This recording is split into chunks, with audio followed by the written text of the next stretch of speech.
Hello ਜੀ ਕੀ ਹਾਲ ਹੈ। ਚੜ੍ਹਦੇ ਤੇ ਲਹਿੰਦੇ ਪੰਜਾਬ ਵਾਲਿਓ, ਉਮੀਦ ਹੈ ਤੁਸੀਂ ਸਾਰੇ ਰਾਜ਼ੀ ਖੁਸ਼ੀ ਹੋਵੋਗੇ, ਠੀਕ ਠਾਕ ਹੋਵੋਗੇ। ਬਾਕੀ ਹਮੇਸ਼ਾ ਸਾਡੀਆਂ ਦੁਆਵਾਂ ਹਮੇਸ਼ਾ ਤੁਹਾਡੇ ਨਾਲ ਹੈ ਜੀ। ਤੁਸੀਂ ਦੁਨੀਆ ਦੇ ਵਿੱਚ ਜਿੱਥੇ ਮਰਜ਼ੀ ਵਸੋ ਔਰ ਮਾਂ ਬੋਲੀ ਦੇ ਵਾਰਸ ਹੋ ਤੁਸੀਂ, ਚਾਹੇ ਤੁਸੀਂ ਉਹ ਮਾਂ ਬੋਲੀ ਸ਼ਾਹਮੁਖੀ ਦੇ ਵਿੱਚ ਸਿੱਖੀ ਹੈ ਜੀ, ਚਾਹੇ ਉਹ ਮਾਂ ਬੋਲੀ ਤੁਸੀਂ ਗੁਰਮੁਖੀ ਦੇ ਵਿੱਚ ਸਿੱਖੀ ਹੈ।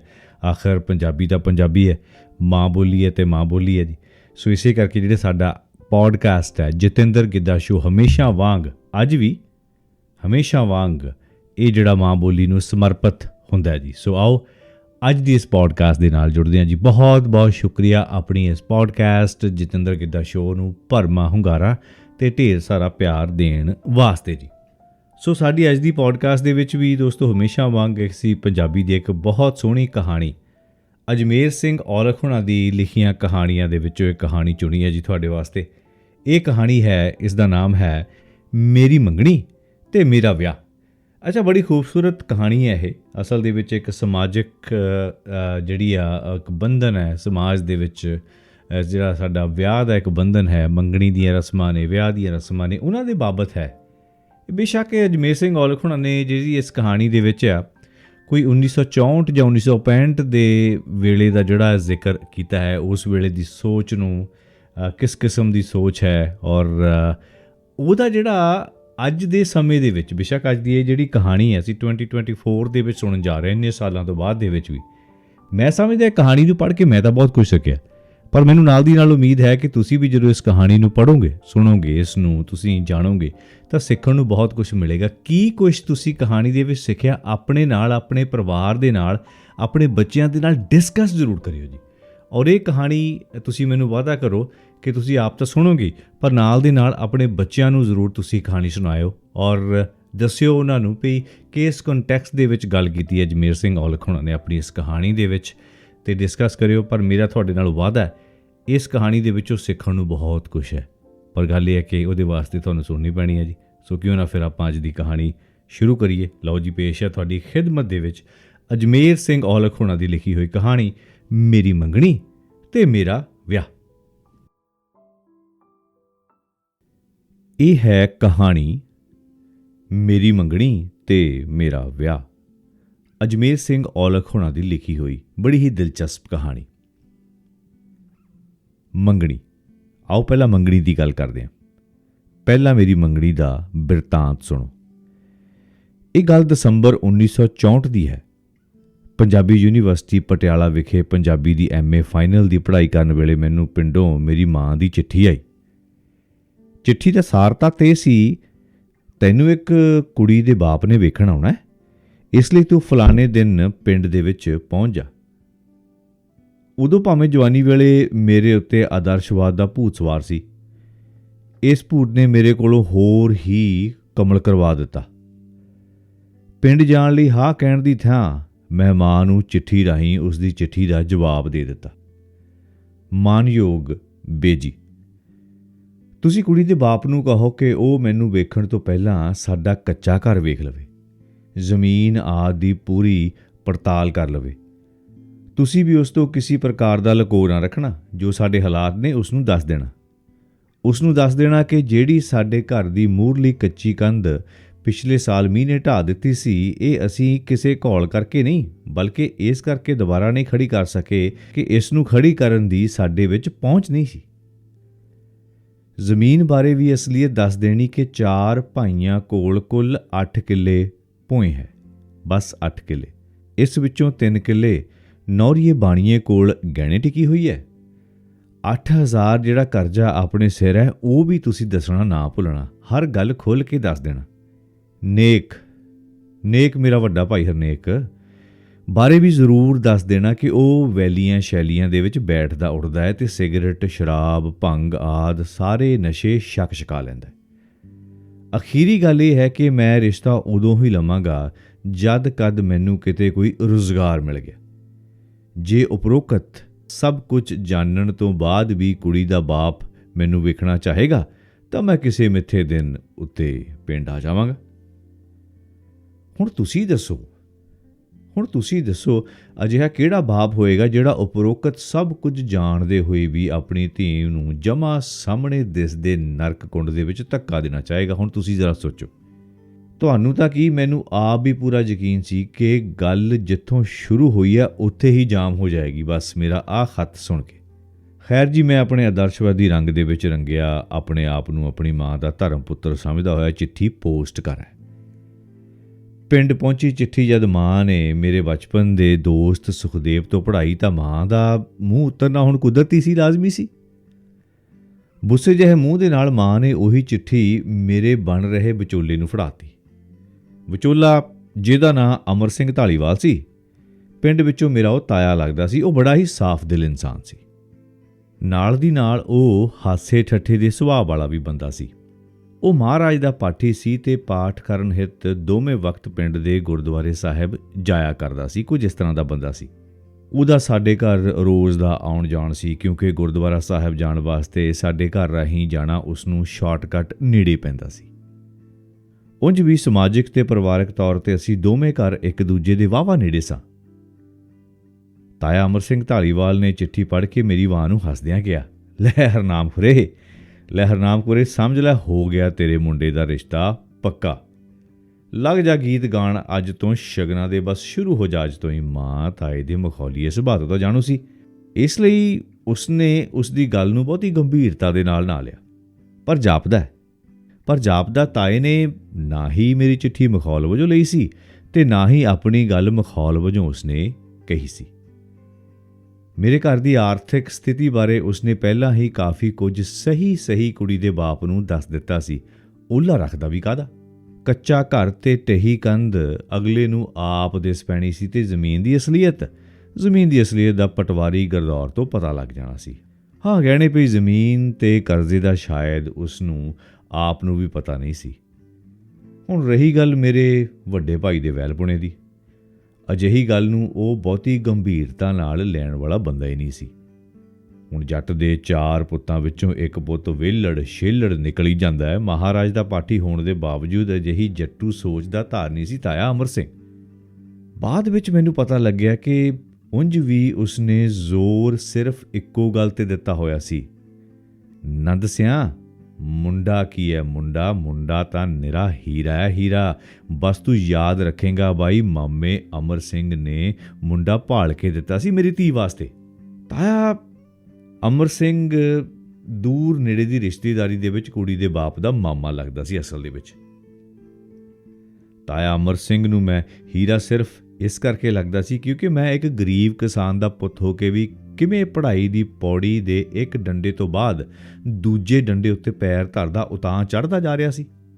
ਲਓ ਜੀ, ਤਾਇਆ ਅਮਰ ਸਿੰਘ ਧਾਲੀਵਾਲ ਨੇ ਆਪਣੀ ਦਿਵ ਦ੍ਰਿਸ਼ਟੀ ਦੇ ਵਿਸ਼ਵਾਸ ਦੇ ਸਿਰ ਉੱਤੇ ਮੇਰੇ ਵਾਲੀ ਚਿੱਠੀ ਅੱਗੋਂ ਆਪਣੇ ਭਾਣਜੇ ਯਾਨੀ ਕੁੜੀ ਦੇ ਬਾਪ ਨੰਦ ਸਿੰਘ ਦੇ ਹੱਥ 'ਤੇ ਜਾ ਕੇ ਧਰ ਦਿੱਤੀ। ਨੰਦ ਸਿੰਘ ਨੇ ਚਿੱਠੀ ਪੜ੍ਹੀ ਤੇ ਪੜ੍ਹ ਕੇ ਕੁਝ ਸੋਚਾਂ ਜਿਹੀਆਂ 'ਚ ਪੈ ਗਿਆ। ਕੁਝ ਚਿਰ ਚੁੱਪ ਰਿਹਾ। ਤਾਇਆ ਅਮਰ ਸਿੰਘ ਉਸ ਦੇ ਚਿਹਰੇ ਦੇ ਹਾਵ ਭਾਵ ਪੜ੍ਹਨ ਦੀ ਕੋਸ਼ਿਸ਼ ਕਰਦਾ ਰਿਹਾ।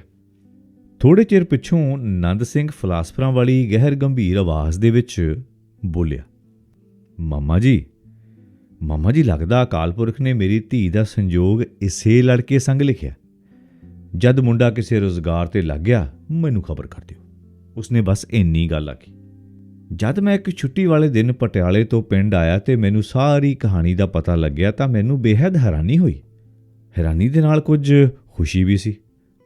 ਖੁਸ਼ੀ ਇਸ ਗੱਲ ਦੀ ਵੀ ਚਲੋ ਮੇਰੇ ਵਿਚਾਰਾਂ ਦੇ ਨਾਲ ਮਿਲਦਾ ਜੁਲਦਾ ਕੋਈ ਬੰਦਾ ਤਾਂ ਹੈ ਜਿਸ ਦੀ ਧੀ ਦੇ ਨਾਲ ਮੇਰੇ ਰਿਸ਼ਤੇ ਦੀ ਗੱਲ ਚੱਲ ਰਹੀ ਹੈ। ਪਰ ਨਾਲ ਦੀ ਨਾਲ ਮੇਰੇ ਮਨ ਅੰਦਰ ਕਈ ਤਰ੍ਹਾਂ ਦੇ ਸ਼ੰਕੇ ਵੀ ਆਪਣਾ ਸਿਰ ਚੁੱਕਣ ਲੱਗੇ। ਕਿਉਂ ਕਰ ਰਿਹਾ ਮੇਰੇ ਵਰਗੇ ਨੰਗ ਮਲੰਗ ਨੂੰ ਆਪਣੀ ਕੁੜੀ ਦਾ ਰਿਸ਼ਤਾ?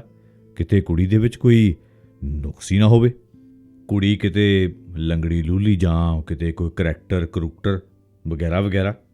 ਜੇ ਗੱਲ ਹੈ ਤਾਂ ਉਸ ਭਲੇ ਮਾਨਸ ਨੇ ਇਹ ਕਿਵੇਂ ਸਮਝ ਲਿਆ ਵੀ ਮੈਂ ਬਿਨਾਂ ਦੇਖੇ ਬਿਨਾਂ ਪੁੱਛ ਪੜਤਾਲ ਤੇ ਉਸ ਦੀ ਧੀ ਦਾ ਰਿਸ਼ਤਾ ਕਬੂਲ ਕਰ ਲਵਾਂਗਾ? ਇਹ ਉਹ ਕਿਵੇਂ ਸਮਝ ਸਕਦਾ?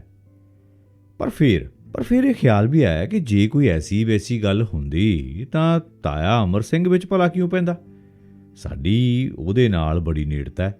ਅਜਿਹੀ ਘਟੀਆ ਗੱਲ ਤਾਂ ਉਹ ਕਦੇ ਸੋਚ ਵੀ ਨਹੀਂ ਸਕਦਾ ਕਿ ਸਾਡੇ ਨਾਲ ਧੋਖਾ ਹੋ ਜਾਵੇ। ਇਹ ਸੋਚ ਕੇ ਮੈਂ ਤਾਇਆ ਅਮਰ ਸਿੰਘ ਕੋਲ ਗੱਲ ਕਰਨੀ ਬਹੁਤੀ ਮੁਨਾਸਬ ਨਾ ਸਮਝੀ। ਮੈਂ ਚੁੱਪ ਰਿਹਾ। ਫਿਰ ਚਲੋ ਜਦੋਂ ਅੱਗੇ ਗੱਲ ਚੱਲੀ ਉਦੋਂ ਵੇਖੀ ਜਾਊ। ਅਜੇ ਤਾਂ ਮੈਂ ਐਮਏ ਦਾ ਇਮਤਿਹਾਨ ਦੇਣਾ ਹੈ, ਨੌਕਰੀ ਲੱਭਣੀ ਹੈ। ਇਹ ਸੋਚ ਕੇ ਸ਼ੰਕੇ ਫੰਕੇ ਦਿਮਾਗ ਦੇ ਵਿੱਚੋਂ ਝਾੜ ਛੱਡੇ। ਲਓ ਜੀ, ਮੈਂ ਐਮਏ ਦਾ ਇਮਤਿਹਾਨ ਦਿੱਤਾ, ਨਤੀਜਾ ਵੀ ਆ ਗਿਆ। ਚੰਗੇ ਭਾਗਾਂ ਨੂੰ ਚੰਗੇ ਨੰਬਰ ਵੀ ਆ ਗਏ। ਉਦੋਂ ਵੀ ਚੰਗੇ ਭਾਗਾਂ ਨੂੰ ਨਤੀਜਾ ਨਿਕਲਣ ਤੋਂ ਬਾਅਦ 20 ਦਿਨਾਂ ਦੇ ਅੰਦਰ ਅੰਦਰ ਬਿਨਾਂ ਕਿਸੇ ਵਿਸ਼ੇਸ਼ ਨੱਠ ਭੱਜ ਦੇ ਮੇਰੇ ਆਪਣੇ ਇਲਾਕੇ ਦੇ ਮਾਨਸਾ ਕਸਬੇ ਵਿਖੇ ਨਵੇਂ ਖੁੱਲ੍ਹੇ ਨਹਿਰੂ ਮੈਮੋਰੀਅਲ ਕਾਲਜ ਦੇ ਵਿੱਚ ਮੈਨੂੰ ਪੰਜਾਬੀ ਦੇ ਲੈਕਚਰਾਰ ਦੀ ਇੱਕ ਚੰਗੀ ਨੌਕਰੀ ਵੀ ਮਿਲ ਗਈ। ਨੌਕਰੀ ਉੱਤੇ ਲੱਗੇ ਨੂੰ ਅਜੇ 5-6 ਮਹੀਨੇ ਹੋਏ ਸੀ ਕਿ ਇੱਕ ਦਿਨ ਕਾਲਜ ਦੇ ਵਿੱਚ ਮੈਨੂੰ ਕੁੜੀ ਦਾ ਬਾਪ ਮਿਲਣ ਲਈ ਉੱਥੇ ਆ ਪਹੁੰਚਿਆ। ਵੇਖਣੀ ਪਰਖਣੀ ਤੋਂ ਇੱਕ ਚੰਗਾ ਪੜ੍ਹਿਆ ਲਿਖਿਆ ਸੂਝਵਾਨ ਸੱਜਣ ਪੁਰਸ਼ ਜਾਪਦਾ ਸੀ। ਮੈਂ ਉਸ ਨੂੰ ਕਾਲਜ ਦੀ ਕੰਟੀਨ ਵਾਲੇ ਪਾਸੇ ਲੈ ਗਿਆ ਤੇ ਅਸੀਂ ਕੰਟੀਨ ਨਾਲ ਲੱਗਵੇਂ ਇੱਕ ਗਰਾਊਂਡ ਦੇ ਵਿੱਚ ਬੈਠ ਗਏ। ਗੱਲਬਾਤ ਚੱਲੀ ਤਾਂ ਮੈਂ ਉਸ ਨੂੰ ਆਪਣੀ ਚਿੱਠੀ ਵਿੱਚ ਦੀਆਂ ਗੱਲਾਂ ਯਾਦ ਕਰਵਾਉਂਦਿਆਂ ਆਖਿਆ, ਤੁਸੀਂ ਮੇਰੀ ਚਿੱਠੀ ਨੂੰ ਐਵੇਂ ਮੁੰਡਿਆਂ ਖੁੰਡਿਆਂ ਵਾਲੀ ਗੱਲ ਹੀ ਨਾ ਸਮਝ ਲੈਣਾ। ਮੈਂ ਜੋ ਵੀ ਲਿਖਿਆ ਸੀ ਸਹੀ ਤੇ ਸੰਜੀਦਗੀ ਦੇ ਨਾਲ ਲਿਖਿਆ ਸੀ, ਗੰਭੀਰ ਹੋ ਕੇ ਬਿਲਕੁਲ ਠੀਕ ਲਿਖਿਆ ਸੀ।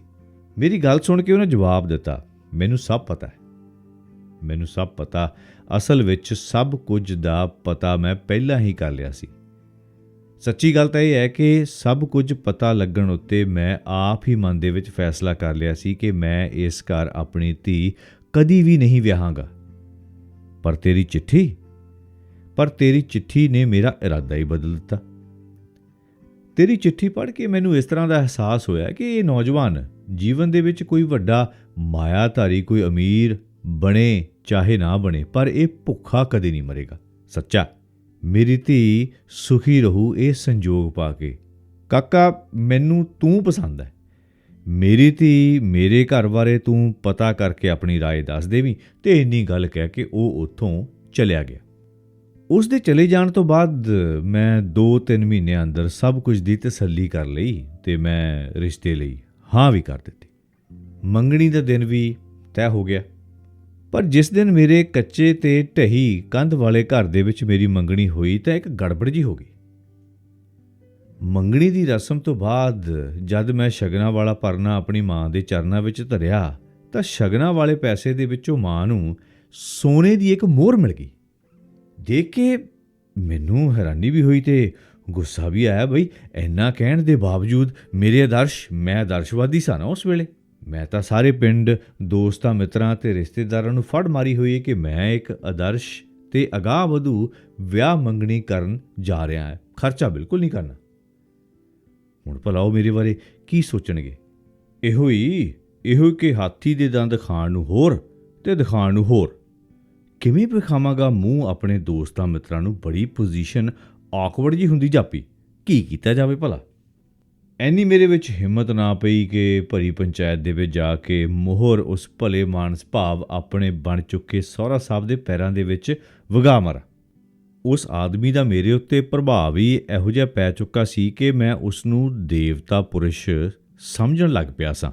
ਦੂਜੀ ਗੱਲ ਜਿਹੜੀ ਅੱਜ ਵੀ ਮੇਰੇ ਦਿਮਾਗ ਦੇ ਵਿੱਚ ਆ ਰਹੀ ਹੈ, ਇਹ ਕਿ ਹੋ ਸਕਦਾ ਮੋਹਰ ਨੂੰ ਵੇਖ ਕੇ ਮੇਰੇ ਮਨ ਅੰਦਰ ਹੀ ਕੋਈ ਕਮਜ਼ੋਰੀ ਆ ਗਈ ਹੋਵੇ। ਸੋਨੇ ਦੀ ਮੋਹਰ ਸੀ ਨਾ, ਉਹ ਮਹਿੰਗੀ ਸੀ। ਭਾਵੇਂ ਮੋਹਰ ਕੋਈ ਵਡਮੁੱਲੀ ਵਸਤੂ ਨਹੀਂ ਸੀ, ਪਰ ਆਰਥਿਕ ਪੱਖੋਂ ਟੁੱਟੇ ਘਰ ਦੇ ਮੇਰੇ ਵਰਗੇ ਨੌਜਵਾਨ ਦੇ ਪੈਰ ਉਖੇੜਨ ਲਈ ਤਾਂ ਇਸ ਨਿੱਕੀ ਜਿਹੀ ਸੋਨ ਮੋਹਰ ਦਾ ਹੀ ਲਿਸ਼ਕਾਰਾ ਕਾਫੀ ਹੁੰਦਾ ਹੈ। ਮਾਂ ਮੇਰੇ ਧਰਮ ਸੰਕਟ ਨੂੰ ਸਮਝ ਗਈ ਤੇ ਸਮਝਦਿਆਂ ਹੀ ਉਸ ਮੈਨੂੰ ਨਸੀਹਤ ਦਿੱਤੀ, ਚੱਲ ਚੁੱਪ ਕਰ ਪੁੱਤ, ਚੁੱਪ ਕਰ। ਹੁਣ ਇਸ ਸਮੇਂ ਰੌਲਾ ਪਾਉਣਾ ਚੰਗਾ ਨਹੀਂ ਲੱਗਦਾ। ਜੋ ਕੁਝ ਕਰਨਾ ਹੋਇਆ ਵਿਆਹ ਵੇਲੇ ਕਰ ਲਈ। ਲੱਗਦਾ ਮਾਂ ਦਾ ਦਿਲ ਵੀ ਅੰਦਰ ਖਾਤੇ ਲਲਚਾ ਗਿਆ। ਉਸ ਦਾ ਗਰੀਬ ਦਿਲ ਸ਼ਾਇਦ ਦੁਨੀਆ ਨੂੰ ਇਹ ਕਹਿਣਾ ਚਾਹੁੰਦਾ ਸੀ, ਦੇਖੋ ਮੇਰੇ ਪੁੱਤ ਨੂੰ ਸੋਨੇ ਦੀਆਂ ਮੋਹਰਾਂ ਪੈਂਦੀਆਂ, ਸੋਨੇ ਦੀਆਂ ਮੋਹਰਾਂ। ਐਵੇਂ ਨਾ ਸਮਝ ਲਿਓ ਕਿਤੇ ਸਾਨੂੰ ਐਵੇਂ ਹੀ। ਖੈਰ ਜੀ, ਮੇਰੀ ਕਮਜ਼ੋਰੀ ਆਖੋ ਜਾਂ ਕੁਝ ਹੋਰ, ਪਰ ਇੱਕ ਗੱਲ ਜਮਾਂ ਸੱਚੀ ਹੈ ਕਿ ਮੈਂ ਮੋਹਰ ਵਾਪਸ ਨਾ ਕਰ ਸਕਿਆ। ਪਰ ਨਾਲ ਦੀ ਨਾਲ ਵਿਆਹ ਤੋਂ ਪਹਿਲਾਂ ਸਾਰੀ ਸਮੱਸਿਆ ਨਾਲ, ਕਰੜਾਈ ਨਾਲ ਨਜਿੱਠਣ ਦੀਆਂ ਸਕੀਮਾਂ ਵੀ ਸੋਚਣ ਲੱਗ ਪਿਆ। ਵਿਆਹ ਵੇਲੇ ਮੈਂ ਇਸ ਨੂੰ ਕਿਵੇਂ ਨਜਿੱਠਿਆ ਜਾਂ ਕਿਵੇਂ ਨਾ ਨਜਿੱਠਿਆ, ਇਹ ਗੱਲ ਆਪਣੀ ਵਿਆਹ ਕਥਾ ਬਿਆਨ ਕਰਨ ਵੇਲੇ ਹੀ ਦੱਸਾਂਗਾ। ਪਰ ਹਾਲ ਦੀ ਕੜੀ ਉਹ ਸੁਣ ਲਵੋ ਜੋ ਮੈਂ ਵਿਆਹ ਤੋਂ ਪਹਿਲਾਂ ਕੀਤਾ। ਮੇਰੀ ਮੰਗਣੀ ਤੱਕ ਦਾ ਕਿੱਸਾ, ਵਿਆਹ ਦਾ ਕਿੱਸਾ ਮੈਂ ਤੁਹਾਨੂੰ ਬਾਅਦ 'ਚੋਂ ਸੁਣਾਉਣਾ। ਜਿਉਂ-ਜਿਉਂ ਮੈਂ ਇਸ ਵਰਤਾਰੇ ਬਾਰੇ ਵਿਚਾਰ ਕਰਦਾ ਰਿਹਾ, ਤਿਉਂ-ਤਿਉਂ ਮੇਰੀ ਜ਼ਮੀਰ ਮੈਨੂੰ ਲਾਹਣਤਾਂ ਪਾਉਂਦੀ ਰਹੀ। ਇਹ ਤੂੰ ਕੀ ਕੀਤਾ ਬਈ? ਤੂੰ ਤਾਂ ਸਾਦਾ ਵਿਆਹ ਕਰਨਾ ਸੀ, ਤੂੰ ਤਾਂ ਸੋਨੇ ਦੀ ਮੋਹਰ ਲੈ ਬੈਠਾ। 2 ਕੁ ਮਹੀਨੇ ਮੈਂ ਅੰਦਰ ਹੀ ਕੁੜਦਾ ਰਿਹਾ। ਅਖੀਰ ਕਾਫੀ ਕੁੜਨ ਤੋਂ ਬਾਅਦ ਇੱਕ ਲੰਬੀ ਜਿਹੀ ਚਿੱਠੀ ਸਹੁਰਾ ਸਾਹਿਬ ਨੂੰ ਲਿਖ ਮਾਰੀ, ਜਿਹਦਾ ਸਾਰਾਂਸ਼ ਕੁਝ ਇਸ ਪ੍ਰਕਾਰ ਹੈ। ਮਾਣਯੋਗ ਬਾਪੂ ਜੀ, ਮੈਂ ਬਹੁਤ ਹੀ ਅਫਸੋਸ ਅਤੇ ਦੁਖੀ ਮਨ ਦੇ ਨਾਲ ਆਪ ਜੀ ਨੂੰ ਲਿਖ ਰਿਹਾ। ਦੁੱਖ ਅਤੇ ਅਫਸੋਸ ਵਾਲੀ ਗੱਲ ਇਹੋ ਹੈ ਕਿ ਮੇਰੇ ਵਾਰ-ਵਾਰ ਕਹਿਣ ਦੇ ਬਾਵਜੂਦ ਤੁਸੀਂ ਮੇਰੇ ਨਾਲ ਕੀਤੇ ਵਾਅਦਿਆਂ ਉੱਤੇ ਪੂਰੇ ਨਹੀਂ ਉਤਰੇ। ਸ਼ਗਨ ਵਿੱਚ ਮੋਹਰ ਪਾ ਕੇ ਤੁਸੀਂ ਮੇਰਾ ਮਾਣ ਨਹੀਂ ਸਗੋਂ ਅਪਮਾਨ ਕੀਤਾ ਹੈ। ਜੇ ਤੁਸੀਂ ਵਿਆਹ ਵੇਲੇ ਵੀ ਇਸ ਤਰ੍ਹਾਂ ਦਾ ਹੀ ਕੁਝ ਕਰਨਾ ਹੈ ਤਾਂ ਮੇਰੇ ਵੱਲੋਂ ਵਿਆਹ ਦੇ ਲਈ ਅੱਜ ਤੋਂ ਹੀ ਜਵਾਬ ਸਮਝੋ। ਲਓ ਜੀ, ਹੌਸਲਾ ਜਿਹਾ ਕਰਕੇ ਮੈਂ ਚਿੱਠੀ ਪੋਸਟ ਕਰ ਆਇਆ। ਘਰ ਦੇ ਕਿਸੇ ਹੋਰ ਜੀ ਕੋਲ ਇਹਦੀ ਗੱਲ ਵੀ ਨਾ ਕੀਤੀ, ਉਹਨਾਂ ਨੂੰ ਭਿਣਕ ਵੀ ਨਾ ਦਿੱਤੀ। ਕੁਝ ਦਿਨਾਂ ਬਾਅਦ ਹੀ ਮੈਨੂੰ ਮੇਰੀ ਚਿੱਠੀ ਦਾ ਜਵਾਬ ਆ ਗਿਆ। ਚਿੱਠੀ ਪੰਜਾਬੀ ਵਿੱਚ ਸੀ ਪਰ ਲਿਖੀ ਹੋਈ ਫਾਰਸੀ ਲਿਪੀ ਦੇ ਵਿੱਚ ਸੀ। ਮੈਂ ਆਪਣੇ ਇੱਕ ਪ੍ਰੋਫੈਸਰ ਸਾਥੀ ਦੇ ਕੋਲ ਚਲਾ ਗਿਆ ਤੇ ਚਿੱਠੀ ਪੜ੍ਹਾਈ। ਚਿੱਠੀ ਵਿੱਚ ਸਹੁਰਾ ਸਾਹਿਬ ਨੇ ਆਪਣੀ ਗਲਤੀ ਵਾਸਤੇ ਮਾਫੀ ਮੰਗੀ ਸੀ ਤੇ ਵਿਆਹ ਵੇਲੇ ਇਸ ਕਿਸਮ ਦੀ ਕੋਈ ਗਲਤੀ ਨਾ ਦੁਹਰਾਉਣ ਦਾ ਇਕਰਾਰ ਵੀ ਕੀਤਾ ਸੀ। ਪਰ ਹੋਇਆ ਕੁਝ ਇਸ ਤਰ੍ਹਾਂ ਕਿ ਇਸ ਤੋਂ ਪਹਿਲਾਂ ਕਿ ਮੇਰਾ ਸਹੁਰਾ ਸਾਹਿਬ ਆਪਣਾ ਕੀਤਾ ਇਕਰਾਰ ਨਿਭਾਉਂਦੇ, ਚਿੱਠੀ ਲਿਖਣ ਤੋਂ 8-10 ਦਿਨਾਂ ਬਾਅਦ ਹੀ ਦਿਲ ਦਾ ਦੌਰਾ ਪੈਣ ਕਾਰਨ ਉਹ ਇਸ ਦੁਨੀਆ ਤੋਂ ਵਿਦਾ ਹੋ ਗਏ। ਉਹ ਇਸ ਦੁਨੀਆ ਤੋਂ ਚਲੇ ਗਏ। ਲਓ ਜੀ, ਇਹ ਤਾਂ ਸੀ ਇੱਥੇ ਤੱਕ ਦੀ ਕਹਾਣੀ, ਮੇਰੇ ਮੰਗਣੇ ਤੱਕ ਦੀ ਕਹਾਣੀ। ਜੋ ਇਕਰਾਰ ਹੋਏ, ਜੋ ਹੋਇਆ ਵਗੈਰਾ ਵਗੈਰਾ, ਉਹ ਮੈਂ ਤੁਹਾਨੂੰ ਦੱਸ ਚੁੱਕਾ। ਹੁਣ ਤੁਸੀਂ ਮੇਰੇ ਵਿਆਹ ਦੀ ਗੱਲ ਸੁਣੋ, ਮੇਰੇ ਵਿਆਹ ਦੀ ਵਾਰਤਾ। ਮੰਗਣੀ ਦੀ ਰਸਮ ਤੋਂ ਬਾਅਦ ਤੇ ਵਿਆਹ ਤੋਂ ਪਹਿਲਾਂ ਮੇਰੇ ਸਹੁਰੇ ਦੀ ਮੌਤ ਹੋ ਜਾਣ ਕਾਰਨ ਮੇਰੇ ਸਹੁਰਾ ਘਰ ਦੇ ਆਪਣੇ ਪਰਸਪਰ ਤੇ ਮੇਰੇ ਉਸ ਘਰ ਦੇ ਨਾਲ ਬਣੇ ਰਿਸ਼ਤੇ ਦੇ ਕੁਝ ਸਮੀਕਰਨ ਵਿਗੜ ਜਿਹੇ ਗਏ। ਹੁਣ ਤੱਕ ਜੋ ਗੱਲਬਾਤ ਹੋਈ ਸੀ ਉਹ ਮੁੱਖ ਤੌਰ ਤੇ ਮੇਰੇ ਸਹੁਰਾ ਸਾਹਿਬ ਦੇ ਨਾਲ ਹੀ ਹੋਈ ਸੀ। ਸਾਡੇ ਆਪਸ ਦੇ ਵਿੱਚ ਸੀ ਜੋ ਖਤੋ-ਖਤੂਤ ਹੋਇਆ ਸੀ, ਮੈਨੂੰ ਪਤਾ ਸੀ ਜਾਂ ਮੇਰੇ ਸਹੁਰਾ ਸਾਹਿਬ ਨੂੰ ਪਤਾ ਸੀ, ਬਾਕੀ ਟੱਬਰ ਦੇ ਜੀਆਂ ਨੂੰ ਨਹੀਂ ਸੀ ਪਤਾ। ਪਰ ਹੁਣ ਉਸ ਘਰ ਦੇ ਹੋਰ ਮੈਂਬਰ ਮੂਹਰੇ ਆਉਣੇ ਸ਼ੁਰੂ ਹੋ ਗਏ। ਸਹੁਰਾ ਸਾਹਿਬ ਤਾਂ ਨਹੀਂ ਰਹੇ ਤੇ ਗੱਲਬਾਤ ਇੱਕ ਤਰ੍ਹਾਂ ਨਾਲ ਬਿਲਕੁਲ ਨਵੇਂ ਸਿਰਿਓਂ ਸ਼ੁਰੂ ਕਰਨੀ ਪੈਣੀ ਸੀ। ਮੇਰੀ ਮੰਗੇਤਰ, ਜਿਸ ਦਾ ਨਾਮ ਮਨਜੀਤ ਸੀ, ਉਹਦੀਆਂ 2 ਭੈਣਾਂ ਸਨ। ਇੱਕ ਉਸ ਤੋਂ ਵੱਡੀ ਸੀ ਤੇ ਇੱਕ ਉਸ ਤੋਂ ਛੋਟੀ, ਪਰ ਦੋਵੇਂ ਹੀ ਵਿਆਹੀਆਂ ਹੋਈਆਂ ਸਨ। ਭਾਈ ਕੋਈ ਨਹੀਂ ਸੀ ਤੇ ਮਾਂ ਸਧਾਰਨ ਕਿਸਮ ਦੀ ਔਰਤ ਸੀ। ਸੋ ਵਿਆਹ ਦਾ ਜੋ ਵੀ ਡਮਡਮਾ ਕਰਨਾ ਸੀ ਉਹ ਮੇਰੇ ਸਾਂਢੂਆਂ ਤੇ ਮਨਜੀਤ ਦੀਆਂ ਭੈਣਾਂ ਨੇ ਹੀ ਮੂਹਰੇ ਹੋ ਕੇ ਕਰਨਾ ਸੀ, ਉਹਨਾਂ ਨੂੰ ਹੀ ਕਰਨਾ ਪੈਣਾ ਸੀ। ਸਹੁਰਾ ਸਾਹਿਬ ਤਾਂ ਹੁਣ ਨਹੀਂ ਰਹੇ। ਉਹਨਾਂ ਵਿੱਚੋਂ ਵੀ ਵਿਸ਼ੇਸ਼ ਤੌਰ ਉੱਤੇ ਵੱਡੇ ਸਾਂਢੂ ਸਾਹਿਬ ਨੇ ਹੀ ਸਾਰਾ ਕੰਮ ਕਰਨਾ ਸੀ। ਮੇਰੇ ਸਹੁਰੇ ਦੀ ਮੌਤ ਤੋਂ ਬਾਅਦ ਮੈਂ ਵੀ ਉਸ ਘਰ ਆਮ ਆਉਣ ਜਾਣ ਲੱਗ ਪਿਆ ਸੀ ਤੇ ਮੇਰੀਆਂ ਸਾਰਿਆਂ ਦੇ ਨਾਲ ਚੰਗੀ ਤਰ੍ਹਾਂ ਜਾਣ ਪਹਿਚਾਣ ਹੋ ਗਈ ਸੀ। ਇਸ ਲਈ ਮੈਂ ਬੇਝਿਜਕ ਹੋ ਕੇ ਕਹਿ ਦਿੱਤਾ ਕਿ ਵਿਆਹ ਉਹਨਾਂ ਸ਼ਰਤਾਂ 'ਤੇ ਹੋਏਗਾ ਜੋ ਬਾਪੂ ਜੀ ਦੇ ਨਾਲ ਤੈਅ ਹੋਈਆਂ ਸਨ ਤੇ ਮੈਂ ਉਹਨਾਂ ਨੂੰ ਇੱਕ-ਇੱਕ ਕਰਕੇ ਸ਼ਰਤਾਂ ਗਿਣਾਉਣ ਵੀ ਲੱਗ ਪਿਆ। ਮੇਰੀ ਗੱਲ ਸੁਣ ਕੇ ਉਹਨਾਂ ਨੂੰ ਸਾਰਾ ਕੁਝ ਮੰਨਣਾ ਪਿਆ, ਭਾਵੇਂ ਇਹ ਉਹਨਾਂ ਵਾਸਤੇ ਇੱਕ ਜ਼ਰਾ ਮੁਸ਼ਕਲ ਸੀ, ਕਿਉਂਕਿ ਇੱਕ ਤਾਂ ਉਹਨਾਂ ਨੇ ਆਪਣੇ ਵਿਆਹਾਂ ਵੇਲੇ ਲੈਣ ਦੇਣ ਕੀਤਾ ਸੀ ਤੇ ਦੂਜਾ ਸ਼ਾਇਦ ਉਹ ਇਹ ਸਮਝਦੇ ਹੋਣ ਕਿ ਮਤੇ ਦੁਨੀਆ ਇਹ ਆਖੇ ਕਿ ਸਾਂਢੂਆਂ ਨੇ ਮੋਹਰੀ ਬਣ ਕੇ ਜਾਣ ਕੇ ਕੁਝ ਕੀਤਾ ਨਹੀਂ। ਨੱਕ ਦਾ ਸਵਾਲ ਹੋ ਗਿਆ ਨਾ। ਖੈਰ, ਇੱਕ ਵਾਰੀ ਤਾਂ ਮੇਰਾ ਸਾਰਾ ਕਿਹਾ ਉਹ ਉਸੇ ਤਰ੍ਹਾਂ ਹੀ ਮੰਨ ਗਏ। ਦੇਖੋ, ਮੈਂ ਵਿਆਹ ਤਾਂ ਕੁਝ ਚਿਰ ਠਹਿਰ ਕੇ ਕਰਵਾਉਣਾ ਚਾਹੁੰਦਾ ਸੀ। ਇੱਕ ਤਾਂ ਸਹੁਰਾ ਸਾਹਿਬ ਦੀ ਹੁਣੇ ਹੋਈ ਮੌਤ ਕਰਕੇ ਤੇ ਦੂਜਾ ਆਪਣੀ ਖਿੰਡਰੀ ਪੁੰਡਰੀ ਆਰਥਿਕ ਹਾਲਤ ਕਰਕੇ। ਪਰ ਉਸ ਘਰ ਆਮ ਆਉਣ ਜਾਣ ਦੇ ਵਿੱਚ ਮਨਜੀਤ ਨੂੰ ਮਿਲਣ ਜੁਲਣ ਕਾਰਨ ਸਹੁਰਾ ਪਰਿਵਾਰ ਅੰਦਰ ਕੋਈ ਡਰ ਜਿਹਾ ਪੈਦਾ ਹੋ ਗਿਆ, ਜਿਹੜਾ ਕਿ ਬਿਲਕੁਲ ਐਨ ਕੁਦਰਤੀ ਵੀ ਸੀ, ਕਿਉਂਕਿ ਸਾਡਾ ਮਿਲਣਾ ਗੁਲਣਾ ਆਪਸ ਦੇ ਵਿੱਚ ਵੱਧ ਗਿਆ ਸੀ। ਇਸ ਲਈ ਮੈਂ ਵਿਆਹ ਲੇਟ ਪਾਉਣ 'ਤੇ ਜ਼ੋਰ ਨਾ ਪਾ ਸਕਿਆ। ਸੋ ਵਿਆਹ ਦੀ ਮਿਤੀ ਰੱਖ ਦਿੱਤੀ ਗਈ 6 ਫਰਵਰੀ 1967 ਨੂੰ। ਭਾਵੇਂ ਸਭ ਕੁਝ ਸਾਦ ਮੁਰਾਦਾ ਹੀ ਕਰਨਾ ਸੀ, ਪਰ ਇਹ ਸਾਦ ਮੁਰਾਦਾ ਕਰਨ ਲਈ ਵੀ ਮੇਰੇ ਵਿੱਚ ਸਮਰੱਥਾ ਨਹੀਂ ਸੀ। ਆਰਥਿਕ ਹਾਲਤ ਬਹੁਤ ਮਾੜੀ ਸੀ। ਜ਼ਮੀਨ ਜਿਉਂ ਦੀ ਤਿਉਂ ਗਹਿਣੇ ਪਈ ਸੀ ਤੇ ਘਰ ਦੇ ਵਿੱਚ 8000 ਦਾ ਕਰਜ਼ਾ ਵੀ ਉਵੇਂ ਦਾ ਉਵਾਂ ਹੀ ਮੂੰਹ ਟੱਡੀ ਖੜਾ ਸੀ। ਉਹਨਾਂ ਦਿਨਾਂ ਦੇ ਵਿੱਚ ਸਾਡੇ ਘਰ ਵਰਗੇ ਕਿਸਾਨੀ ਪਰਿਵਾਰ ਦੇ ਲਈ 8,000 ਦਾ ਕਰਜ਼ਾ ਲਾਉਣਾ ਖਾਲਾ ਜੀ ਦਾ ਬਾੜਾ ਨਹੀਂ ਸੀ ਕੋਈ। ਹੁਣ ਹੋਰ ਕਰਜ਼ਾ ਚੁੱਕਣ ਦੀ ਮੂਰਖਤਾ ਮੈਂ ਨਹੀਂ ਸੀ ਕਰ ਸਕਦਾ, ਨਾ ਹੀ ਇੰਨੀ ਪੁੱਜਤ ਸੀ, ਕੰਮ ਔਖਾ ਸੀ। ਇਸ ਲਈ ਮੈਂ ਹਰ ਪਾਸਿਓਂ ਹੀ ਵੱਧ ਤੋਂ ਵੱਧ ਮੁੱਠੀ ਘੁੱਟਣ ਦੀ ਕੋਸ਼ਿਸ਼ ਕੀਤੀ। ਵਿਆਹ ਸਿਆਲ ਦੀ ਰੁੱਤ ਦਾ ਸੀ, ਜੇ ਬਹੁਤਾ ਨਹੀਂ ਤਾਂ ਘੱਟੋ ਘੱਟ ਵਿਆਹ ਵੇਲੇ ਇੱਕ ਗਰਮ ਕੋਟ ਪੈਂਟ ਦੀ ਤਾਂ ਲੋੜ ਪੈਣੀ ਸੀ ਨਾ। ਇਸ ਸੰਬੰਧੀ ਮੈਂ ਆਪਣੇ ਇੱਕ ਪ੍ਰੋਫੈਸਰ ਮਿੱਤਰ SP ਸੱਭਰਵਾਲ, ਜਿਸ ਨੇ ਨਵਾਂ ਗਰਮ ਸੂਟ ਹਜੇ ਸਵਾਇਆ ਸੀ, ਉਹਨਾਂ ਨੂੰ ਬੇਨਤੀ ਕੀਤੀ ਕਿ ਉਹ ਮੇਰੀ ਖਾਤਰ ਮੇਰੇ ਵਿਆਹ ਤੱਕ ਆਪਣਾ ਨਵਾਂ ਸੂਟ ਨਾ ਪਹਿਨੇ ਅਤੇ ਵਿਆਹ ਦੇ 2-3 ਦਿਨਾਂ ਦੇ ਲਈ ਉਹ ਇਹ ਮੈਨੂੰ ਦੇ ਦੇਵੇ। ਭਲਾ ਹੋਵੇ ਪ੍ਰੋਫੈਸਰ ਸੱਭਰਵਾਲ ਦਾ। ਉਸ ਭੱਦਰ ਪੁਰਸ਼ ਨੇ ਮੇਰੇ ਵਾਸਤੇ ਕੁਰਬਾਨੀ ਵੀ ਕਰ ਦਿੱਤੀ। ਘਰੇ ਮਾਂ ਦਬਾਅ ਪਾਉਣ ਲੱਗੀ ਕਿ ਉਸ ਦੇ ਕਹੇ 'ਤੇ ਹੋਰ ਕੁਛ ਭਾਵੇਂ ਕਰਾਂ ਜਾਂ ਨਾ ਕਰਾਂ, ਪਰ ਬਹੂ ਲਈ ਘੱਟੋ ਘੱਟ ਇੱਕ ਸ਼ਗਨਾਂ ਦਾ ਸੂਟ ਜ਼ਰੂਰ ਬਣਾ ਕੇ ਲੈ ਜਾਵਾਂ। ਹੁਣ ਇੱਥੇ ਮਾਂ ਦੇ ਜਜ਼ਬਾਤ ਮੂਹਰੇ ਆ ਖੜ੍ਹੇ। ਮਾਂ ਹੀ ਘਰ ਦੇ ਵਿੱਚ ਇਕੱਲਾ ਇੱਕ ਇਹੋ ਜਿਹਾ ਜੀਅ ਸੀ ਜੋ ਪੜ੍ਹਾਈ ਦੇ ਲਈ ਮੈਨੂੰ ਹੱਲਾਸ਼ੇਰੀ ਦਿੰਦੀ ਰਹੀ ਸੀ, ਅਤੇ ਮੇਰੀ ਪੜ੍ਹਾਈ ਲਈ ਉਸਨੇ ਕਿਹੜੀਆਂ ਮੁਸੀਬਤਾਂ ਦਾ ਸਾਹਮਣਾ ਨਹੀਂ ਸੀ ਕੀਤਾ। ਹੁਣ ਵਿਆਹ ਦੇ ਪੁੱਠੇ ਰੰਗਾਂ ਢੰਗਾਂ ਵਿੱਚ ਵੀ ਉਹ ਵਿਚਾਰੀ ਕੋਈ ਦਖਲਅੰਦਾਜ਼ੀ ਨਹੀਂ ਸੀ ਕਰ ਰਹੀ। ਹੁਣ ਮੈਂ ਮਾਂ ਦੇ ਇੰਨੇ ਕੁ ਜਜ਼ਬਾਤਾਂ ਦਾ ਖਿਆਲ ਵੀ ਨਾ ਰੱਖਾਂ। ਲਾਹਣਤ ਹੈ ਮੇਰੇ ਇਹੋ ਜਿਹੇ ਪੁੱਤ ਹੋਣ 'ਤੇ ਇਹ ਖਿਆਲ ਮੇਰੇ ਉੱਤੇ ਭਾਰੂ ਹੋਣ ਲੱਗ ਪਏ।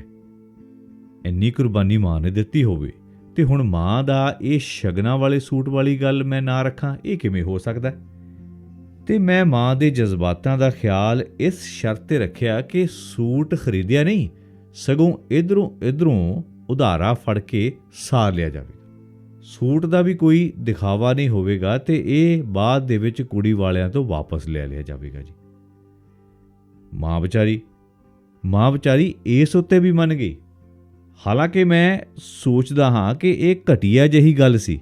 ਆਰਥਿਕ ਮਜਬੂਰੀਆਂ ਦੇ ਮਾਰੇ ਬੰਦਿਆਂ ਨੂੰ ਇਹੋ ਜਿਹੀਆਂ ਘਟੀਆਂ ਗੱਲਾਂ ਅਕਸਰ ਕਰਨੀਆਂ ਪੈ ਜਾਂਦੀਆਂ ਨੇ। ਚਿਕਨ ਟੈਰਾਲੀਨ ਦਾ ਇਹ ਸੂਟ ਮੈਂ ਰਿਸ਼ਤੇਦਾਰੀ ਦੇ ਵਿੱਚੋਂ ਲੱਗਦੀ ਆਪਣੀ ਇੱਕ ਭਾਣਜ ਨੂੰਹ ਤੋਂ ਲੈ ਕੇ ਆਇਆ।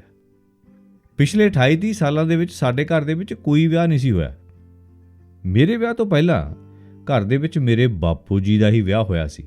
ਇਸ ਲਈ ਹੁਣ ਤੱਕ ਅਸੀਂ ਰਿਸ਼ਤੇਦਾਰੀਆਂ ਅਤੇ ਭਾਈਚਾਰੇ ਦੇ ਵਿਆਹਾਂ ਦੇ ਵਿੱਚ ਦੂਜਿਆਂ ਨੂੰ ਦਿੱਤਾ ਸੀ। ਕਿਸੇ ਤੋਂ ਲੈਣ ਦਾ ਕਦੇ ਮੌਕਾ ਨਹੀਂ ਸੀ ਮਿਲਿਆ। ਹੁਣ ਲੈਣ ਦੀ ਵਾਰੀ ਸੀ। ਪਰਿਵਾਰ ਦੀ ਅੰਦਰ ਇੱਛਾ ਸੀ ਕਿ ਸਾਰੀਆਂ ਚਾੜੀਆਂ ਬਿੜੀਆਂ ਉਤਾਰ ਲਈਆਂ ਜਾਣ। ਹੁਣ ਜਿੰਨਾ ਵੀ ਦਿੱਤਾ ਆ ਉਹ ਵਾਪਸ ਲੈ ਲਿਆ ਜਾਵੇ। ਪਰ ਮੇਰੇ ਕਮਲ ਪੁਣੇ ਮੂਹਰੇ ਬੋਲਣ ਦੀ ਕਿਸੇ ਦੀ ਹਿੰਮਤ ਨਹੀਂ ਸੀ ਪੈ ਰਹੀ। ਮੈਂ ਸਾਰੇ ਰਿਸ਼ਤੇਦਾਰਾਂ ਨੂੰ ਚਿੱਠੀਆਂ ਪਾ ਜਾਂ ਸੁਨੇਹੇ ਭੇਜ ਦਿੱਤੇ ਕਿ ਵਿਆਹ ਅਤੀ ਸਾਦਾ ਹੋ ਰਿਹਾ, ਬਿਲਕੁਲ ਸਾਦਾ। ਕਿਰਪਾ ਕਰਕੇ ਵਿਆਹ ਦੇ ਵਿੱਚ ਆਪ ਜੀ ਦੇ ਪਰਿਵਾਰ ਦਾ ਇੱਕੋ ਜੀ ਆਵੇ।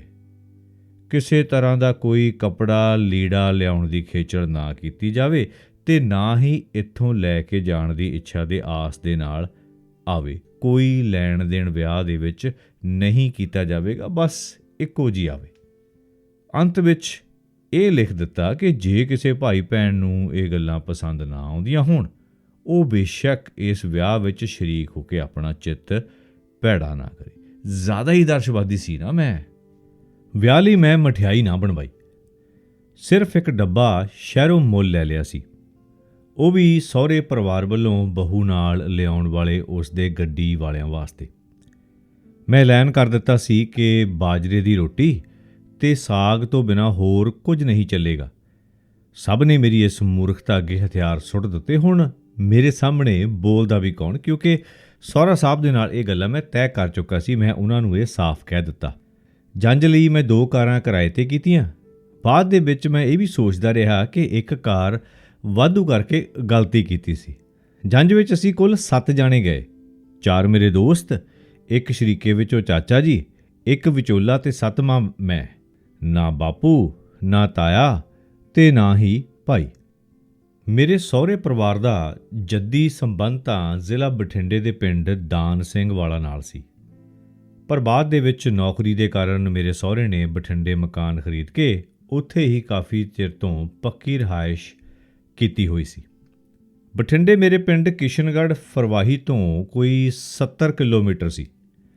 ਮੇਰੇ ਵੱਡੇ ਸਾਂਢੂ ਨੇ ਮੈਨੂੰ ਤਾੜਨਾ ਕੀਤੀ ਸੀ ਕਿ ਅਸੀਂ ਹਰ ਹਾਲਤ ਵਿੱਚ ਸਵੇਰੇ 8 ਵਜੇ ਬਠਿੰਡੇ ਪਹੁੰਚ ਜਾਈਏ। ਉਹ ਠੀਕ 8 ਵਜੇ ਰਜਿੰਦਰਾ ਕਾਲਜ ਦੇ ਕੋਲ ਸਾਡੇ ਸਵਾਗਤ ਲਈ ਖੜ੍ਹੇ ਹੋਣਗੇ, ਇਹ ਮੇਰੇ ਸਾਂਢੂ ਨੇ ਮੈਨੂੰ ਆਖ ਦਿੱਤਾ ਸੀ। ਵੈਸੇ ਤਾਂ ਸਮੇਂ ਦਾ ਮੈਂ ਵੀ ਪੱਕਾ ਸੀ। ਅਸੀਂ 8 ਵਜਣ ਤੋਂ ਕੋਈ 15-20 ਮਿੰਟ ਪਹਿਲਾਂ ਹੀ ਨਿਸ਼ਚਿਤ ਕੀਤੀ ਥਾਂ ਦੇ ਉੱਤੇ ਪਹੁੰਚ ਗਏ, ਪਰ ਅਸੀਂ ਦੇਖਿਆ ਕਿ ਸਾਡੇ ਸਵਾਗਤ ਲਈ ਉੱਥੇ ਕੋਈ ਵੀ ਨਹੀਂ ਸੀ। ਕੋਈ ਪੌਣਾ ਘੰਟਾ ਅਸੀਂ ਇੰਤਜ਼ਾਰ ਕੀਤਾ, ਪੌਣਾ ਘੰਟਾ ਅਸੀਂ ਉੱਥੇ ਖੜ੍ਹੇ ਉਡੀਕਦੇ ਰਹੇ, ਪਰ ਕੋਈ ਨਾ ਬੋੜਿਆ। ਅਖੀਰ ਵਿਚੋਲੇ ਨੇ ਜਾ ਕੇ ਉਹਨਾਂ ਨੂੰ ਖਬਰ ਕੀਤੀ ਅਤੇ ਖਬਰ ਮਿਲਣ ਤੋਂ ਬਾਅਦ ਫਿਰ ਸਵਾਗਤ ਕਰਤਾ ਜੁੱਤੀਆਂ ਘੜੀਸਦੇ ਹੋਏ ਭੱਜੇ ਸਾਡੇ ਕੋਲ ਆਏ। ਸਾਨੂੰ ਇੱਕ ਨਿੱਕੀ ਜਿਹੀ ਥਾਈਂ ਧਰਮਸ਼ਾਲਾ ਦੇ ਵਿੱਚ ਉਹ ਲੈ ਗਏ। ਚਾਹ ਪਾਣੀ ਪੀਣ ਤੋਂ ਬਾਅਦ ਅਸੀਂ ਆਨੰਦ ਕਾਰਜ ਲਈ ਗੁਰੂ ਗ੍ਰੰਥ ਸਾਹਿਬ ਜੀ ਦੀ ਤਾਬਿਆ ਦੇ ਵਿੱਚ ਜਾ ਬੈਠੇ। ਜਦੋਂ ਮੈਂ ਮੱਥਾ ਟੇਕ ਕੇ ਗਦੈਲੇ ਉੱਤੇ ਬੈਠਿਆ ਤਾਂ ਬੈਠਣ ਤੋਂ ਬਾਅਦ ਮੈਨੂੰ ਚੇਤਾ ਆਇਆ ਕਿ ਬੈਠਣ ਤੋਂ ਪਹਿਲਾਂ ਮੈਨੂੰ ਆਪਣੇ ਮੰਗਵੇਂ ਕੋਟ ਦਾ ਲਾਇਆ ਬਟਨ ਖੋਲ੍ਹ ਲੈਣਾ ਚਾਹੀਦਾ ਸੀ। ਕੋਟ ਕਾਫੀ ਤੰਗ ਹੋਣ ਕਾਰਨ ਉਸ ਦੇ ਵਿੱਚ ਮੇਰਾ ਢਿੱਡ ਕੱਸਿਆ ਗਿਆ ਸੀ। ਭਾਵੇਂ ਉਹਨਾਂ ਦਿਨਾਂ ਦੇ ਵਿੱਚ ਮੈਂ ਕਾਫੀ ਪਤਲਾ ਸੀ, ਪਰ ਪ੍ਰੋਫੈਸਰ ਸਬਰਵਾਲ ਮੇਰੇ ਨਾਲੋਂ ਵੀ ਵੱਧ ਕਾਗਜ਼ੀ ਪਹਿਲਵਾਨ ਸੀ। ਹੌਲੀ ਕਿਸੇ ਬਹਾਨੇ ਕਿਵੇਂ ਨਾ ਕਿਵੇਂ ਕੋਟ ਦਾ ਬਟਨ ਖੋਲ੍ਹਿਆ ਅਤੇ ਢਿੱਡ ਦੀ ਕਸਾਈ ਦੀ ਮੁਸੀਬਤ ਤੋਂ ਖਹਿੜਾ ਛੁੱਟਿਆ। ਚਲੋ ਜੀ, ਆਨੰਦ ਕਾਰਜ ਦਾ ਕੰਮ ਆਰੰਭ ਹੋਇਆ।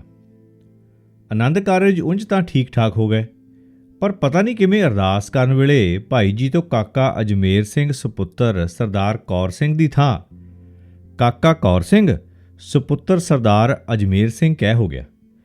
ਭੁੱਲ ਚੁੱਕ ਦੀ ਇਹ ਸੋਧ ਵੀ ਕਿਸੇ ਭਲੇ ਮਾਨਸ ਨੇ ਕਰਵਾ ਤਾਂ ਦਿੱਤੀ। ਸ਼ੁਕਰ ਹੈ ਮੈਂ ਬਾਪੂ ਜੀ ਨੂੰ ਨਾਲ ਨਹੀਂ ਸੀ ਲੈ ਕੇ ਆਇਆ ਸਾਂ। ਪਿੱਛੇ ਬੈਠੇ ਸਾਰੇ ਜਾਂਜੀ ਪ੍ਰੋਫੈਸਰ ਮਿੱਤਰ ਜਾਂ ਮੁਸਕੜੀਏ ਹੱਸਣ ਵੀ ਲੱਗ ਪਏ ਅਤੇ ਬਾਅਦ ਦੇ ਵਿੱਚ ਕਿੰਨਾ ਚਿਰ ਮੈਨੂੰ ਮਖੌਲ ਕਰ ਸਵਾਦ ਵੀ ਲੈਂਦੇ ਰਹੇ। ਖੈਰ ਜੀ, ਇਸ ਭੁੱਲ ਚੁੱਕ ਦੇ ਬਾਵਜੂਦ ਮੈਂ ਤੇ ਮਨਜੀਤ ਅੱਜ ਤੱਕ ਸਮਾਜ ਵੱਲੋਂ ਪਤਨੀ ਦੇ ਤੌਰ 'ਤੇ ਪ੍ਰਵਾਨ ਕੀਤੇ ਇਕੱਠੇ ਰਹਿੰਦੇ ਤੁਰੇ ਆ ਰਹੇ ਹਾਂ। ਬੜੀ ਸੋਹਣੀ ਜ਼ਿੰਦਗੀ ਜਿਹੜੀ ਹੈ ਸਾਡੀ ਲੰਘ ਰਹੀ ਹੈ। ਸਭ ਕੁਝ ਸੁੱਖੀ ਸਾਂਦੀ ਨੇਪਰੇ ਚੜ੍ਹ ਗਿਆ, ਪਰ ਸਾਡੇ ਵਿਦਾ ਹੋਣ ਤੋਂ ਕੁਝ ਚਿਰ ਪਹਿਲਾਂ ਇੱਕ ਝੰਜਟ ਖੜਾ ਹੋ ਗਿਆ। ਮੇਰਾ ਵੱਡਾ ਸਾਂਢੂ ਮੇਰੇ ਕੋਲ ਆ ਕੇ ਮੈਨੂੰ ਕਹਿਣ ਲੱਗਾ, ਕਿਸੇ ਟੈਂਪੂ ਟਰਾਲੀ ਦਾ ਪ੍ਰਬੰਧ ਕਰਨਾ ਪੈਣਾ। ਮੈਨੂੰ ਗੱਲ ਸਮਝ ਨਾ ਆਈ। ਹੈਰਾਨ ਜਿਹਾ ਹੁੰਦਿਆਂ ਮੈਂ ਪੁੱਛਿਆ, ਭਲਾ ਸਾਂਢੂ ਸਾਹਿਬ, ਭਲਾ ਕਿਉਂ ਜੀ, ਤੁਸੀਂ ਸਮਾਨ ਨਹੀਂ ਲੈ ਕੇ ਜਾਣਾ ਆਪਣਾ? ਸਾਂਢੂ ਨੇ ਬੜਾ ਹੁਕਮੀਆ ਲਹਿਜ਼ੇ ਦੇ ਵਿੱਚ ਮੈਨੂੰ ਜਵਾਬ ਦਿੱਤਾ। ਮੈਂ ਸਭ ਕੁਝ ਸਮਝ ਗਿਆ ਅਤੇ ਸਖਤ ਤੇ ਗੁਸੈਲੇ ਲਹਿਜ਼ੇ ਦੇ ਵਿੱਚ ਇਨਕਾਰ ਕਰਦਿਆਂ ਕਿਹਾ, ਮੈਂ ਕੋਈ ਸਮਾਨ ਸਮੂਹ ਨਹੀਂ ਲੈ ਕੇ ਜਾਣਾ। ਲੱਖ ਵਾਰੀ ਕਹਿਣ ਉੱਤੇ ਵੀ ਤੁਹਾਡੇ ਦਿਮਾਗ ਦੇ ਵਿੱਚ ਨਹੀਂ ਪਈ? ਮੈਂ ਤੁਹਾਨੂੰ ਵਿਆਹ ਦੀਆਂ ਪਹਿਲਾਂ ਸ਼ਰਤਾਂ ਦੱਸ ਦਿੱਤੀਆਂ ਸਨ ਕਿ ਮੇਰੀ ਸਹੁਰਾ ਸਾਹਿਬ ਦੇ ਨਾਲ ਕੀ ਗੱਲਬਾਤ ਹੋਈ ਹੈ, ਕੀ ਗੱਲਾਂ ਤੈਅ ਹੋਈਆਂ। ਤੁਸੀਂ ਵੀ ਕਮਾਲ ਕਰਦੇ ਹੋ, ਹੱਦ ਹੋ ਗਈ ਤੁਹਾਡੇ ਵਾਲੀ ਵੀ। ਪਰ ਸਾਂਢੂ ਤਾਂ ਵਿਚਾਰਾ ਉਵੇਂ ਹੀ ਸਟੈਂਡ ਲੈ ਰਿਹਾ ਸੀ ਜਿਵੇਂ ਉਸ ਨੂੰ ਅੰਦਰੋਂ ਸਮਝਾਇਆ ਗਿਆ ਸੀ। ਇਸ ਲਈ ਆਪਣੇ ਸਟੈਂਡ ਉੱਤੇ ਅੜਿਆ ਰਿਹਾ ਅਤੇ ਬੋਲਿਆ, ਦੇਖੋ ਜੀ, ਸਮਾਨ ਤਾਂ ਹੁਣ ਤੁਹਾਨੂੰ ਲਿਜਾਣਾ ਪਊ, ਜਦ ਤੁਹਾਡੇ ਵਾਸਤੇ ਹੀ ਬਣਾਇਆ ਇਹ। ਬੜਾ ਰੱਫੜ ਖੜਾ ਹੋਇਆ। ਕਿਹੋ ਜਿਹੇ ਬੰਦਿਆਂ ਦੇ ਨਾਲ ਵਾਹ ਪੈ ਗਿਆ ਅਜਮੇਰ ਸਿਆਂ ਤੇਰਾ। ਵਿਚੋਲੇ ਤਾਏ ਅਮਰ ਸਿੰਘ ਦੇ ਨਾਲ ਗੱਲ ਕੀਤੀ ਤਾਂ ਉਹ ਕਹਿਣ ਲੱਗੇ, ਬਈ ਤੈਨੂੰ ਤਾਂ ਇਹ ਕੁਛ ਨਹੀਂ ਦੇ ਰਿਹਾ, ਨਾ ਸਾਈਕਲ, ਨਾ ਘੜੀ, ਨਾ ਹੀ ਕੋਈ ਸੂਟ ਬੂਟ, ਨਾ ਘਰ ਦੇ ਜਾਂ ਕਿਸੇ ਰਿਸ਼ਤੇਦਾਰ ਵਾਸਤੇ ਕੋਈ ਚੀਜ਼। ਇਹ ਤਾਂ ਸਾਰਾ ਸਮਾਨ ਪੁੱਤਰਾ ਕੁੜੀ ਲਈ ਆ। ਇਹ 5-6 ਬਿਸਤਰੇ ਕੁੜੀ ਵਾਸਤੇ ਹੀ ਹੈ। ਹੁਣ ਧੀ ਵਾਲੇ ਆਪਣੀ ਧੀ ਨੂੰ ਕੁਛ ਵੀ ਨਾ ਦੇਣ ਕਾਕਾ, ਐਸ ਤਾਂ ਨਹੀਂ ਚੱਲਦਾ ਕੰਮ। ਪਰ ਮੈਂ ਆਪਣੀ ਹਿੰਡ ਨਾ ਛੱਡੀ, ਸਗੋਂ ਗੁੱਸੇ ਦੇ ਵਿੱਚ ਵੀ ਉਸ ਨੂੰ ਕਿਹਾ, ਕਿਉਂ ਸਾਡੇ ਘਰ ਇਹਨਾਂ ਦੀ ਕੁੜੀ ਨੂੰ ਬਿਸਤਰੇ ਨਹੀਂ ਮਿਲਣਗੇ। ਹਾਲਾਂਕਿ ਮੈਨੂੰ ਪਤਾ ਸੀ ਕਿ ਇਹੋ ਜਿਹੇ ਨਵੇਂ ਨਕੋਰ ਬਿਸਤਰੇ ਸੱਚਮੁੱਚ ਸਾਡੇ ਘਰ ਨਹੀਂ ਸਨ। ਵਾਹ ਰੌਲਾ ਰੱਪਾ ਪੈਂਦਾ ਰਿਹਾ। ਥੋੜ੍ਹੇ ਚਿਰ ਪਿੱਛੋਂ ਮੈਨੂੰ ਅੰਦਰੋਂ ਸੁਨੇਹਾ ਆਇਆ। ਇਹ ਸੁਨੇਹਾ ਮੇਰੀ ਜੀਵਨ ਸਾਥਣ ਮਨਜੀਤ ਦਾ ਸੀ। ਉਹਨੇ ਮੈਨੂੰ ਦੱਸਿਆ ਕਿ ਇਹਨਾਂ ਬਿਸਤਰਿਆਂ ਦੇ ਨਾਲ ਮੇਰੇ ਘਰਦਿਆਂ ਦਾ ਕੋਈ ਸੰਬੰਧ ਨਹੀਂ ਹੈ, ਕੋਈ ਲਾਗਾ ਦੇਗਾ ਨਹੀਂ ਹੈ। ਇਹ ਮੈਂ ਆਪਣੀ ਤਨਖਾਹ ਵਿੱਚੋਂ ਆਪ ਬਣਾਏ ਆ। ਇਹ ਮੈਂ ਬੜੀ ਰੀਝ ਦੇ ਨਾਲ ਬਣਾਏ ਆ। ਪਲੀਜ਼ ਤੁਸੀਂ ਇਹਨਾਂ ਤੋਂ ਇਨਕਾਰ ਨਾ ਕਰੋ। ਵਿਆਹ ਤੋਂ ਪਹਿਲਾਂ ਮੈਂ ਕਈ ਵਾਰ ਮਨਜੀਤ ਨੂੰ ਮਿਲਦਾ ਰਹਿੰਦਾ ਸੀ। ਮੈਂ ਖਾਸਾ ਖਿੱਚਿਆ ਜਿਹਾ ਗਿਆ ਸਾਂ ਉਹਦੇ ਵੱਲ। ਸੋ ਇਸ ਲਈ ਮੈਂ ਮਨਜੀਤ ਦੇ ਕਹਿਣ ਦੇ ਉੱਤੇ ਹਥਿਆਰ ਸੁੱਟ ਦਿੱਤੇ, ਆਪਣੀ ਹਿੰਡ ਤੋਂ ਪਰੇ ਹੋ ਗਿਆ। ਬਿਸਤਰਿਆਂ ਵਾਲੀ ਉਹ ਪੇਟੀ ਮੈਨੂੰ ਫਿਰ ਲਿਆਉਣੀ ਹੀ ਪਈ। ਉਹਨਾਂ ਦਿਨਾਂ ਦੇ ਵਿੱਚ ਮੇਰੇ ਵਿਆਹ ਦੇ ਉੱਤੇ ਕੁੱਲ 750 ਰੁਪਏ ਖਰਚ ਆਏ ਸਨ। ਇਹਨਾਂ ਵਿੱਚ ਵੀ ਮੇਰੇ ਅਨੁਸਾਰ ਮੇਰੇ ਕੋਲੋਂ 2 ਫਜ਼ੂਲ ਖਰਚੀਆਂ ਹੋ ਗਈਆਂ। ਇੱਕ ਤਾਂ ਇੱਕ ਕਾਰ ਵੱਧ ਕਰਨ ਦੀ ਅਤੇ ਦੂਜੀ ਬਿਸਤਰਿਆਂ ਵਾਲਾ ਸੰਦੂਕ ਲਿਆਉਣ ਵਾਸਤੇ ਕਿਰਾਏ ਉੱਤੇ ਇੱਕ ਟਰੱਕ ਕਰਨ ਦੀ। ਸੋ ਦੋਸਤੋ, ਇਹ ਸੀ ਕਹਾਣੀ ਮੇਰੀ ਮੰਗਣੀ ਤੇ ਮੇਰੇ ਵਿਆਹ ਦੀ। ਮੇਰੀ ਮੰਗਣੀ ਤੇ ਮੇਰੇ ਵਿਆਹ ਨਾਲ ਜੁੜੀਆਂ ਮੇਰੀਆਂ 2 ਨਮੋਸ਼ੀਆਂ ਜਾਂ ਕਮਜ਼ੋਰੀਆਂ ਕਹਿ ਲਓ, ਅੱਜ ਵੀ ਮੇਰੀ ਜ਼ਮੀਰ ਦੇ ਕਿਸੇ ਕੋਨੇ ਵਿੱਚੋਂ ਸਿਰ ਚੁੱਕ ਕੇ ਮੇਰੇ ਸਾਹਮਣੇ ਆ ਖੜੋਂਦੀਆਂ ਨੇ। ਪਹਿਲੀ, ਸੋਨੇ ਦੀ ਮੋਹਰ ਵਾਪਸ ਨਾ ਕਰਨ ਦੀ, ਤੇ ਦੂਜੀ ਬਿਸਤਰਿਆਂ ਵਾਲਾ ਸੰਦੂਕ ਲੈ ਕੇ ਆਉਣ ਦੀ। ਪਰ ਫਿਰ ਵੀ ਜਦ ਮੈਂ ਸਮੁੱਚੇ ਤੌਰ 'ਤੇ ਆਪਣੇ ਵਿਆਹ ਦੀਆਂ ਘਟਨਾਵਾਂ ਆਪਣੇ ਮਨ ਦੇ ਵਿੱਚ ਚੇਤੇ ਕਰਦਾ ਹਾਂ ਤਾਂ ਮੈਨੂੰ ਇੱਕ ਅਜੀਬ ਜਿਹੀ ਰੂਹਾਨੀਅਤ ਅਹਿਸਾਸ ਹੁੰਦੀ ਹੈ। ਵੈਸੇ ਮੈਂ ਤੇ ਮਨਜੀਤ ਬਹੁਤ ਖੁਸ਼ ਹਾਂ।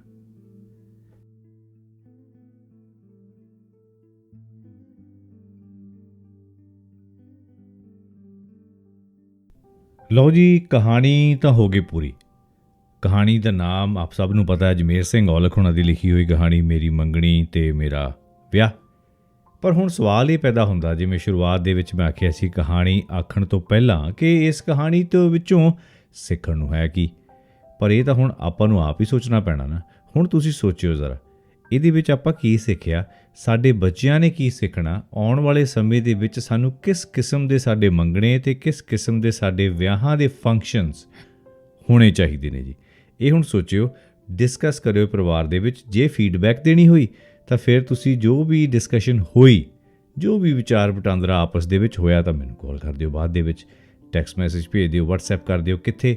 416 799 94 94 416 799 9494 ਦੇ ਉੱਤੇ। ਅਤੇ ਬਹੁਤ ਬਹੁਤ ਸ਼ੁਕਰੀਆ ਆਪ ਸਭ ਦਾ ਸਾਡੀ ਇਸ ਪੋਡਕਾਸਟ ਜਤਿੰਦਰ ਗਿੱਧਾ ਸ਼ੋਅ ਨੂੰ ਪਿਆਰ ਕਰਨ ਵਾਸਤੇ, ਸੁਣਨ ਵਾਸਤੇ ਅਤੇ ਆਪਣੇ ਬੱਚਿਆਂ ਨੂੰ ਨਾਲ ਜੋੜਨ ਵਾਸਤੇ। ਜਿਉਂਦੇ ਵਾਸਤੇ ਰਹੋ।